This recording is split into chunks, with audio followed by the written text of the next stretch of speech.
It's always going to be popular just giving away money, but Right. the American taxpayer is not getting a good deal on this thing, Rob. I mean, we're taking $5,600 per American. Some people will get $1,400 back. Frankly, a lot of this money is wasted. It is a damn shame. The first 5 COVID relief packages were strongly bipartisan. This thing is just a Democratic wish list. And it spends a lot of money on things that do not deserve the investment. As far as your question about whether or not I think there'll be any vote tally changes, no. I think this is going to be a party line vote. We will probably get a couple of Democrats to vote with us because even they have to acknowledge this thing is a stinker. It's interesting. When the first stimulus bill came down the pike a year ago in March 2020, the final count in the Senate was 96-0. That's how bipartisan the bill was. That's how much the bill made sense for the American people. This bill, completely partisan. It also is going to pay people like Dzhokhar Tsarnaev, the Boston Marathon bomber, Bernie Madoff, who robbed thousands of people of millions of dollars. He's going to get a $1,400 check because of the Democrats.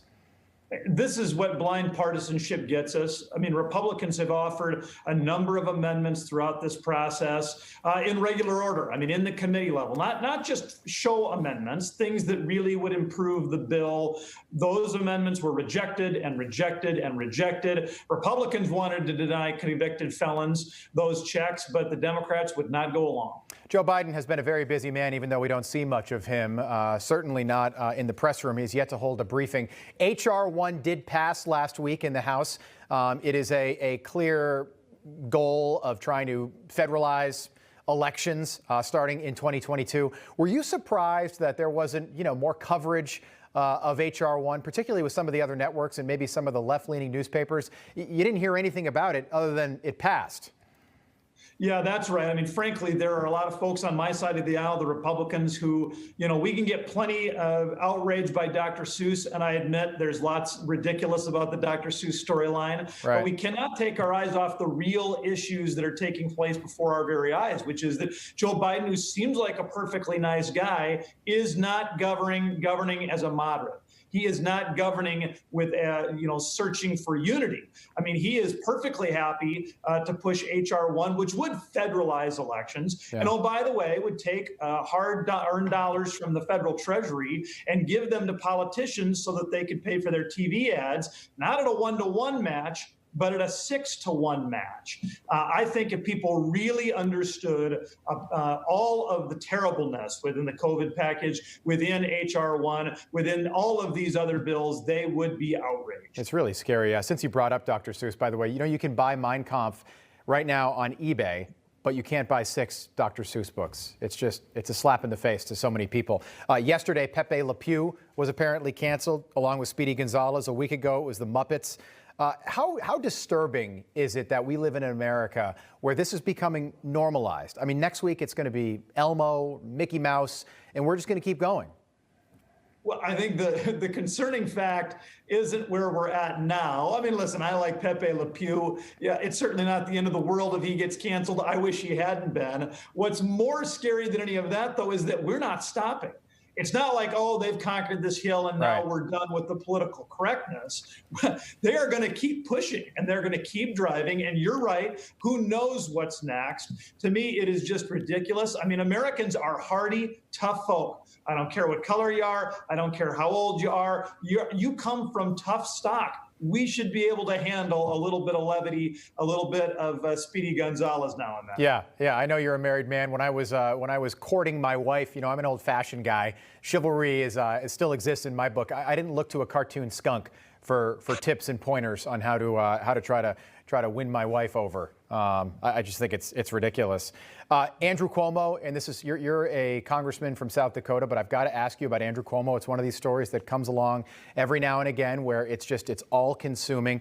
I don't want to ask you about whether or not you think he should step down. I'm more curious, do you think that the Democrats, who will turn on their own in an instant, and they've done so here with Andrew Cuomo and they've done so with Gavin Newsom in California, do you think this is more an effort to clear the runway for Kamala Harris in 2024? Politics is messy business, and anytime anybody missteps, you have to assume that their political adversaries, ambitious politicians, are going to do what they can to cut the legs out from underneath them. I'm sure there is plenty of that going on. I also don't have any doubt that there is some legitimate, righteous indignation on the left. There certainly is on the right. You cannot lie to people about COVID deaths while maintaining that you are some sort of exemplar of COVID perfectness. I mean, it is hypocrisy and it's lying. It's politics at its worst. Congressman, about 10 seconds. I know that you wrote President Biden a letter asking where all the money went for that previous COVID-19 bill. Did you ever get a response? Of course not. They don't want that information out. You didn't get a single Republican vote. Does this concern the president about the ability to pass his agenda going forward? What are the implications long term right now, given that he doesn't have any Republican support for this?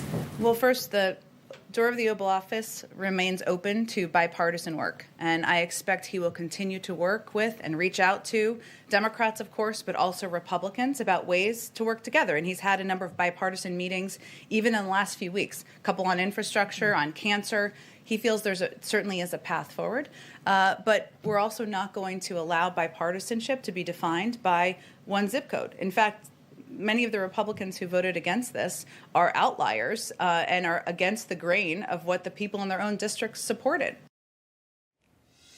Well, joining us to discuss is Congresswoman Cammack, a Republican from Florida, shaking her head there. Congresswoman, thanks for joining us. Thanks so much. Good to be with you. Good to see you, too.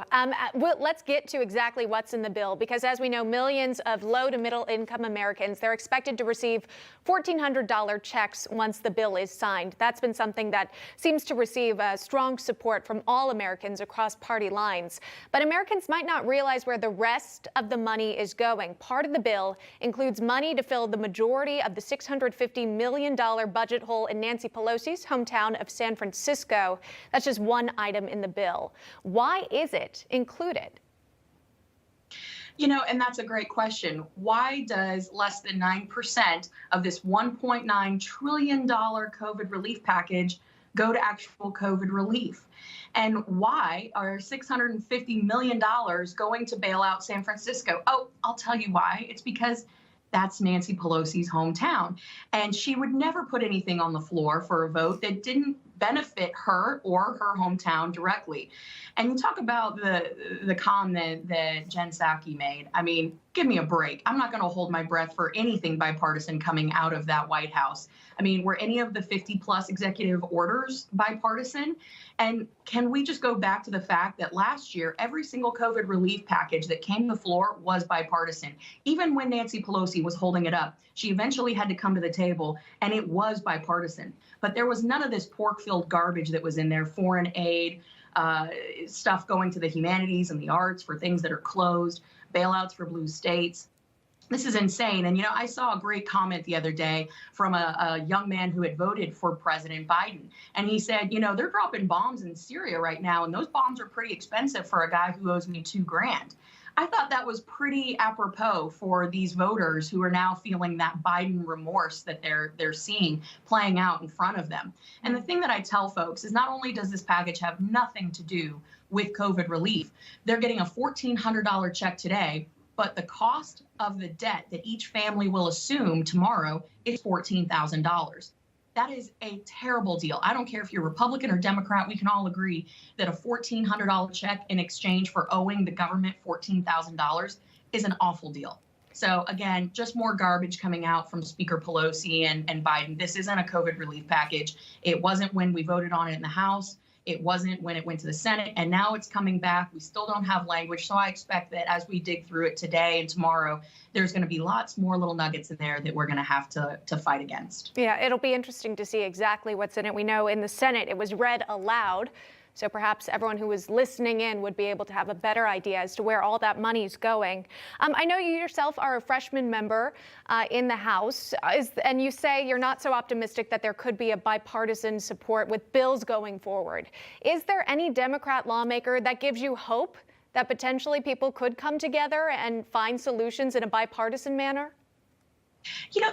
I'm the eternal optimist. So yes, I do think that there is an opportunity for us to work bipartisanly because that's ultimately what the American people deserve. That's what they want. And so, yes, I have met a couple of members across the aisle that when we start talking about the things that we campaigned on, the issues that our constituents back home care most about, they're excited to work together, whether it's rural broadband, whether it's actual COVID relief, dealing with things that our districts have, very strong issues with, things like homelessness, things like education. These are all things that we should be working together on. But again, Speaker Pelosi has managed to turn every issue that should be an American issue into a Democrat versus Republican, a partisan issue. And that's really a disservice to every single constituent that has voted to send their representative to Washington to be their voice. And this notion that the White House is saying that Americans support COVID relief. Yeah, they support real COVID relief, not this sham of a bill. This is a Nancy Pelosi payoff, as evidenced by the fact that $650 million of it is going to pay off the debts of San Francisco. I mean, while everyone is at home, being told that they have to keep their kids at home, being told they can't go to work, they can't open their businesses, San Francisco is going to be out there living their best life at the expense of the American taxpayer.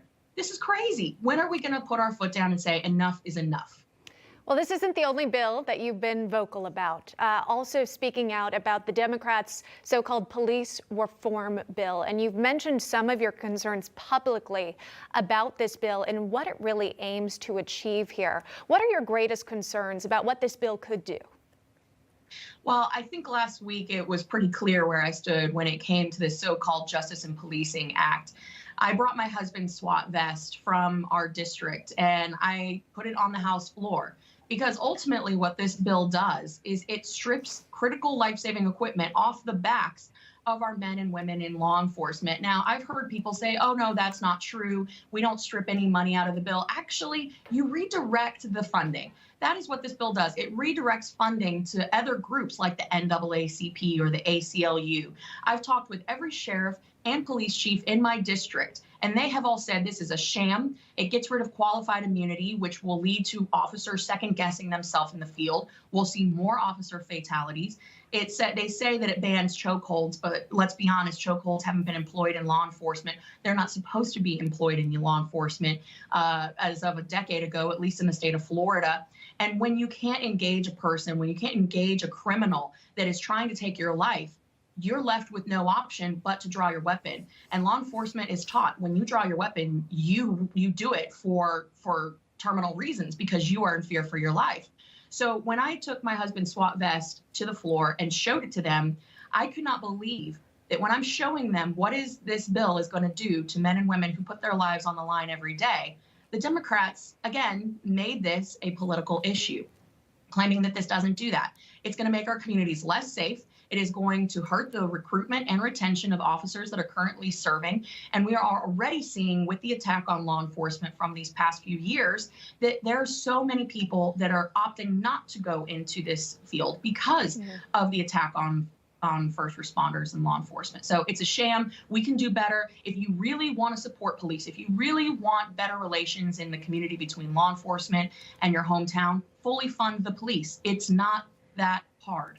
Right. And I think initially, following the death of George Floyd, too, which really did spark the conversation about police reform, it was a bipartisan effort in the fact that there was acknowledgement that reform could be made to better police departments across the nation. But as you say, it has become a political issue at this point. That is Congresswoman Cammack joining us live on the program. Always great to see you. Thanks so much. Hey, thank you. Have a great week. Hi, Emma Rechenberg here. If you like this video, there's a whole lot more to see on Newsmax TV. You can watch for free right here on our YouTube live stream and be the first one here each time our experts break down real news. Just hit that subscribe button, ring the bell icon, and stay with us on America's fastest growing cable news channel, Newsmax TV.